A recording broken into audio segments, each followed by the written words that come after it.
Hello and welcome to Adda 247 technical channel. My name is Vikas और हम पढ़ने वाले हैं टेक 10 शो में आज का टॉपिक जेड पैरामीटर्स। तो टेक 10 शो का एक कॉन्सेप्ट है कि भाई हम किसी भी कॉन्सेप्ट को 10 मिनट के अंदर पढ़ेंगे और ये जो है आपको बहुत ईजी तरीके से बताया जा रहा है। तो प्लीज़ गाइज इसको शेयर ज़रूर कीजिएगा। तो चलो स्टार्ट करते हैं अपना सेशन जेड पैरामीटर्स यानी कि इम्पिडेंस पैरामीटर्स। तो देखो गाइज इम्पिडेंस पैरामीटर्स आपको बहुत सारे एग्जाम्स में कैलकुलेट करने को दिए जाएंगे एंड मैंने यहाँ पे एक नेटवर्क बनाया है। ये नेटवर्क एक ऐसा नेटवर्क है जिसको आप टी नेटवर्क के नाम से जानते हैं या स्टार नेटवर्क के नाम से जानते हैं। तो गाइज देखो हम जेड पैरामीटर्स में एक चीज़ पहली बात ये समझ लो कि जो V1 और V2 होता है यानी कि जो इनपुट वोल्टेज और आउटपुट वोल्टेज होता है वो फंक्शन ऑफ इनपुट करंट यानी कि I1 और आउटपुट करंट यानी कि I2 का फंक्शन होता है। इनके बदलने से ये बदलेंगे, ठीक है। तो जब भी आपको ऐसे नेटवर्क्स दिखें तो सबसे पहला काम आपको करना है कि इसका जेड पैरामीटर कैलकुलेट कर लेना है। क्यों? क्योंकि इसको निकालने का जेड पैरामीटर निकालने का एक तरीका है, ईजी तरीका है ऐसे नेटवर्क्स में।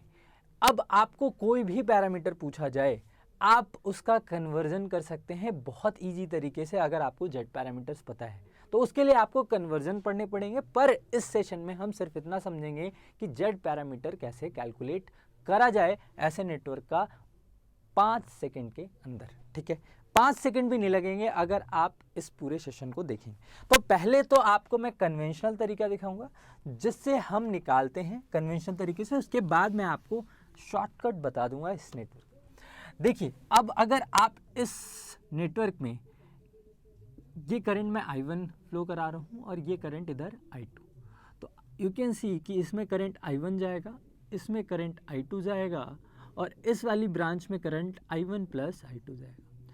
जब मैश एनालिसिस आप लगाएंगे तो आप इसको लिखेंगे -V1 plus 2I1 plus 3I1 plus I2, ठीक है, इज इक्वल टू 0। अब देखिए जब आप इसको लिखना चाहेंगे तो आप इसको लिखेंगे V1 is equal to 2I1, इसको ऐड कर लीजिए आप, 2I1 प्लस 3I1 हो जाएगा 5I1, this is 5I1 plus 3I2। जो V1 था मैंने उसको इस साइड भेज दिया। तो पहला इक्वेशन आपको मिल गया है V1 is equal to 5I1 plus 3I2। तो आप जब जेड पैरामीटर कैलकुलेट करते हैं तो जेड पैरामीटर में एक इक्वेशन पढ़ा जाता है Z11 I1 plus Z12 I2 is equal to V1। तो आप जब इन दोनों इक्वेशंस को कंपेयर करेंगे, इसको और इसको कंपेयर करेंगे, तो you can find two parameters Z11 which is 5 ohm इस सर्किट से 5 ओम और Z12 which is 3 ohm. Z parameter है, इम्पिडेंस पैरामीटर है, इसीलिए सारे जो पैरामीटर्स आएंगे वो ओम्स में होगा, ठीक है। तो इस चीज़ को ध्यान रखेंगे। तो आप देख सकते हैं कि Z11 कितना आया है 5 ओम और Z12 3 ओम। अब ये हमारा कन्वेंशनल तरीका था। इसके बाद दूसरा इक्वेशन भी देख लेते हैं। जब आप दूसरे इक्वेशन को लिखेंगे तो दूसरा इक्वेशन जो होगा वो हो जाएगा ये V2 है, ये हो जाएगा V2 minus V2 plus 4I2 plus 3I1 plus I2 is equal to 0। जब आप इसको लिखेंगे तो ये हो जाएगा V2 is equal to 4I2 plus 3I2 is 7I2 और ये हो जाएगा 3I1 प्लस 7I2। तो दूसरा इक्वेशन जो है हमारे जेड पैरामीटर का वो था V2 is equal to Z21 I1 plus Z22 I2, ठीक है। तो यहाँ से आप देख सकते हैं कि इस इक्वेशन को, इसको और इसको जब आप कंपेयर करेंगे तो हमारे रिमेनिंग पैरामीटर्स जो हैं वो आ जाएंगे। तो Z21 जब आप इसको कंपेयर करेंगे, देखिए V2 is equal to 3I1 है और V2 is equal to Z21 I1 है, तो Z21 की जगह पे यहाँ पे क्या है 3, तो ये हो जाएगा 3 ओम एंड Z22 की जगह पे यहाँ पे हो जाएगा 7 ओम।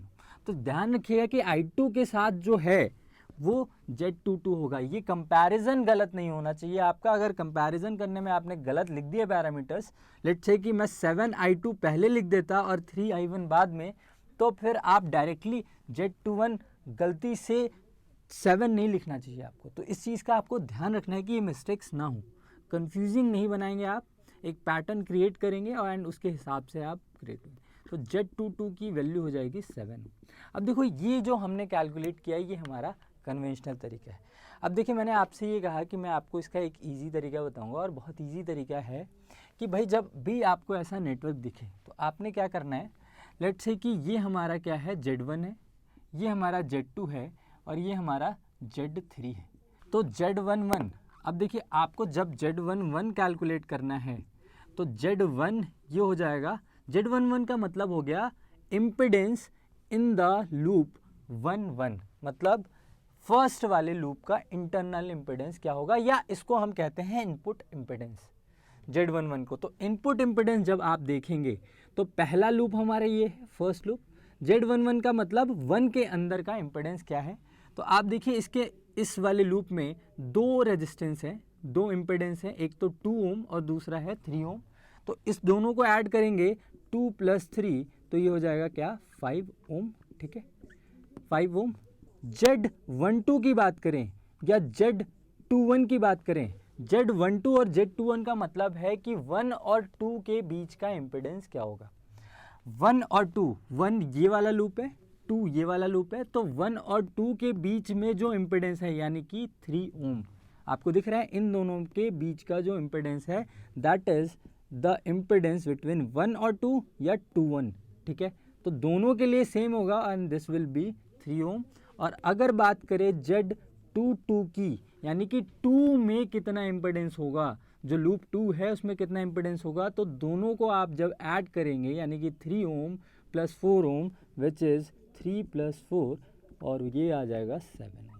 तो आप अब जो कन्वेंशनल तरीके से हमने निकाला था इक्वेशंस लिख के, चाहे आपको मेश एनालिसिस आता हो या ना आता हो, नहीं आता तो भाई आप ये तरीका इस्तेमाल कर सकते हैं और इस तरीके से बहुत ही आसानी से आप जेड पैरामीटर्स कैलकुलेट कर सकते हैं। देखिए Z11 की वैल्यू 5 ओम है, Z12 और Z21 दोनों की वैल्यू 3 ओम थी एंड Z22 की वैल्यू जो है वो 7 ओम हमने यहाँ से भी निकाला है और यहाँ से भी निकाला है, ठीक है।